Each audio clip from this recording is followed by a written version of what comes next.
Welcome to another edition of Coffee with the Goose, where we talk about things that are interesting, fascinating, and irritating. I am the Goose. Glad to have you aboard once again. And before we get started, let's take a little sip of coffee, shall we? Get things going the right way. My coffee, as you know, very strong, just like my opinion, and got some creamer in there to make it sweet, just like me.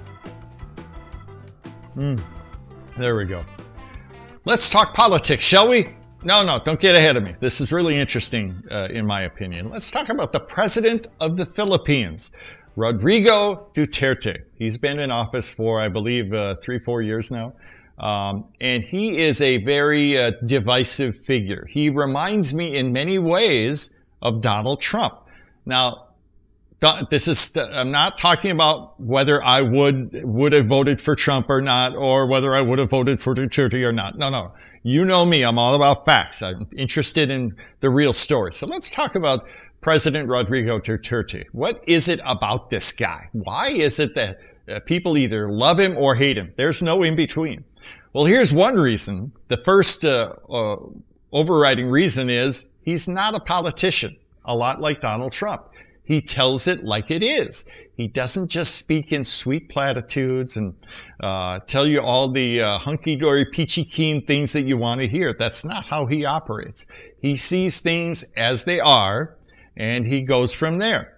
Part of the problem, if you will, with Duterte is he takes things head on, okay?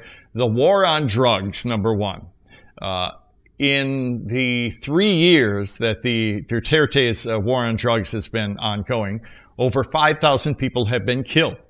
Now, you know, you can scream human rights all you want. And yes, I'm in favor of human rights, but these 5,100 people, weigh that against the number of people who actually have been killed by drugs in the Philippines. It's minuscule. Duterte says it's all about our nation and our nation's youth being destroyed. And that's true. It's a painful thing to say, but it's true. And a lot of that's true here in America as well. And part of the reason Duterte gets so much blowback on this is he's taking on, not the little guys, he's taking on the rich and powerful. And, you know, in the drug trade, it's the rich folks who are at fault. And many of them are politicians, and he's going after them. And he took the gloves off, and it's working. And he has, his approval rating is through the roof. It's like 80-some%. So the people of the Philippines, you know, for the most part, love Duterte.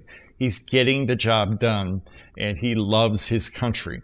Now, you may not like, you know, honesty and the truth are very painful things to acknowledge and to even look at, to consider. And that's what he does. And he's going to continue this war on drugs. He's also taken on the Catholic Church. I'm a Catholic. Most Filipinos are. Don't take on my church. Don't attack my church. Well, he's not doing that. It's a lot like when I talk to my kids. You're hearing what I'm saying, but you're not listening to what I'm saying. One of the, I'll give you two quotes of Duterte. One, he said, the Catholic Church won't be around for 25 years. Well, that may be a little of an overreach. It's been around for 2000, so he's incorrect in saying that. But he also said, God is stupid.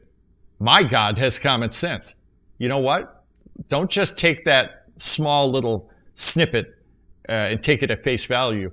Take the entire statement. Listen. Don't just hear what he's saying. Listen to what he's saying. He's correct. Many people, including some church leaders, put God in a category, and you should never try and put God in any category of foolish and stupid. God is not stupid. God is loving, merciful, and forgiving, and knows everything. And Duterte is correct. The Catholic Church needs to clean its house. We know that. We've had many problems with the Catholic Church, serious problems for years. He's also, and this is one thing I love about Duterte, and I'm not going to use the language he does not put up with any BS from other leaders of other countries, including President Obama. He called him some pretty nasty names. Well, guess what? Duterte is he's not a puppet. You don't own the Philippines. I don't care what country you are, whether you're the United States, China, or any other country. He represents his country. You don't own the Philippines. You don't own him. And you got to love him for that. He's a very strong, what is it? The power of the fist? Is that the saying? I love that. He's forceful, strong, and honest. Now, whether you think he's intelligent, well-read, he's not the smartest guy in the world, but who among us are? He's honest. I think his heart's in the right place. He makes mistakes, but don't all of us? Duterte is the real deal. Oh, one more thing. The battle for Manila Bay.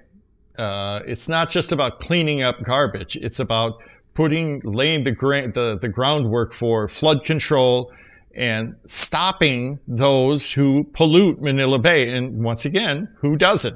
Not the poor people. It's the rich, powerful business owners who do it.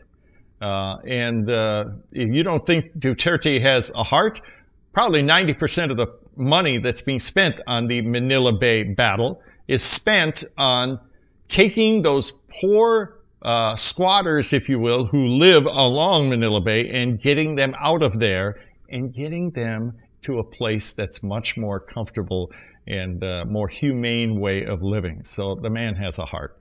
So there you have it. That's my view and opinions and facts about President Rodrigo Duterte.